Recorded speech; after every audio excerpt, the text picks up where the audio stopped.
श्री स्वामीनारायण भगवान की जय, राधा कृष्ण देव की जय, उमापति महादेव की जय, जगदम्बा भवानी की जय, गुणातीतानंद स्वामी महाराज की जय, प्रमुख स्वामी महाराज की जय, मोहन स्वामी महाराज की जय।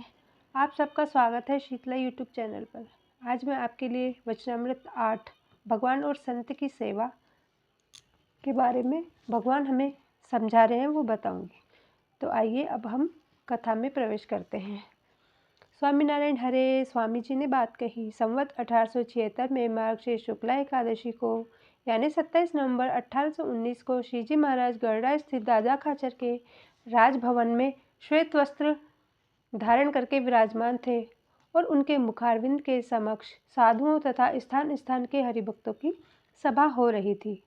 तब श्रीजी महाराज कहते हैं कि इंद्रियों की जो जो क्रियाएं हैं उन्हें यदि भगवान तथा उनके भक्त की सेवा में लगाए रखें तो अंतःकरण शुद्ध हो जाता है तथा जीव के अनंत काल के पापों का नाश हो जाता है। जो इंद्रियों की वृत्तियों को स्त्री आदि विषयों में लगाए रखता है उसका अंतःकरण भ्रष्ट हो जाता है, कल्याण मार्ग से उसका पतन हो जाता है। इसलिए शास्त्रों में जिस प्रकार के विषयों को भोगने का निर्देश दिया गया है उस प्रकार नियम में रहकर उनका उपभोग हमें करना चाहिए, परंतु शास्त्रों की मर्यादा का उल्लंघन करके उनका उपभोग हमें नहीं करना चाहिए। इसके साथ ही साधुओं का संग करना चाहिए और कुसंग का हमें परित्याग कर देना चाहिए। इस प्रकार कुसंग का त्याग करके साधु का सत्संग करता है तब उसे मैं देह हूँ ऐसी अहम बुद्धि निवृत्त हो जाती है तथा देह के संबंधियों के प्रति ममत्व बुद्धि का भी लोप हो जाता है, तो भगवान के प्रति असाधारण प्रीति हो जाती है तथा भगवान के सिवा अन्य सांसारिक विषयों से उसका वैराग्य हो जाता है। इति वचनामृतम 8 संपूर्ण हुआ। तो यहाँ पर भगवान हमें समझा रहे हैं। सबसे पहले यहाँ पर वचनामृत में दिखाया जाता है कि भगवान किस तरीके से बैठे हैं, कौन से कपड़े पहने हैं उन्होंने और उनके समक्ष कैसी सभा हो रही है, कैसे हरिभक्त बैठे हैं, तो उसका चित्रण आता है। तो हम जब ध्यान लगाकर सुनते हैं तो वो चित्र हमारे आंखों के सामने उपस्थित हो जाता है। फिर भगवान ऐसे लगता है जैसे भगवान ही हमारे समक्ष बैठकर हमें ये कथा सुना रहे हैं। तो श्री जी महाराज इसमें समझाते हैं कि हमारे जो 11 इंद्रियां हैं उनको हम अगर सत्संग में भक्ति में लगाकर भगवान तथा उनके भक्त की सेवा में लगाएं तो अंतःकरण क्या हो जाता है, हमारा शुद्ध हो जाता है इंद्रियों की क्रियाओं से ही। और जो इन इंद्रियों को गलत डायरेक्शन में इसके विपरीत लगाता है तो उसका मन क्या हो जाता है, उसका अंतःकरण भ्रष्ट हो जाता है।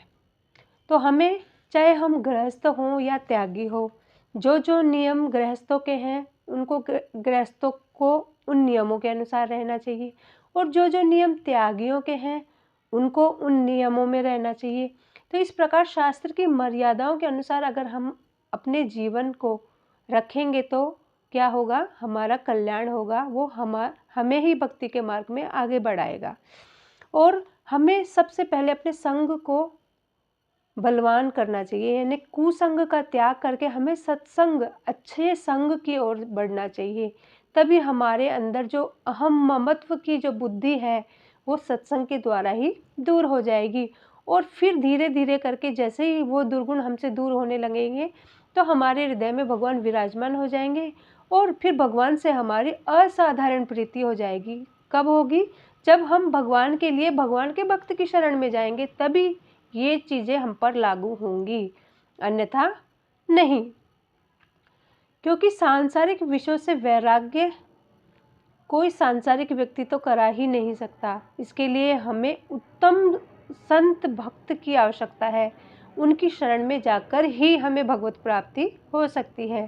तो इस बात पर श्री जी महाराज ने बड़ा ही सुंदर समझाया है कि किस प्रकार हमें अपनी इंद्रियों को किस मार्ग की ओर रखना चाहिए और कैसे शास्त्रों के नियम मर्यादा के अनुसार हमें रहना चाहिए।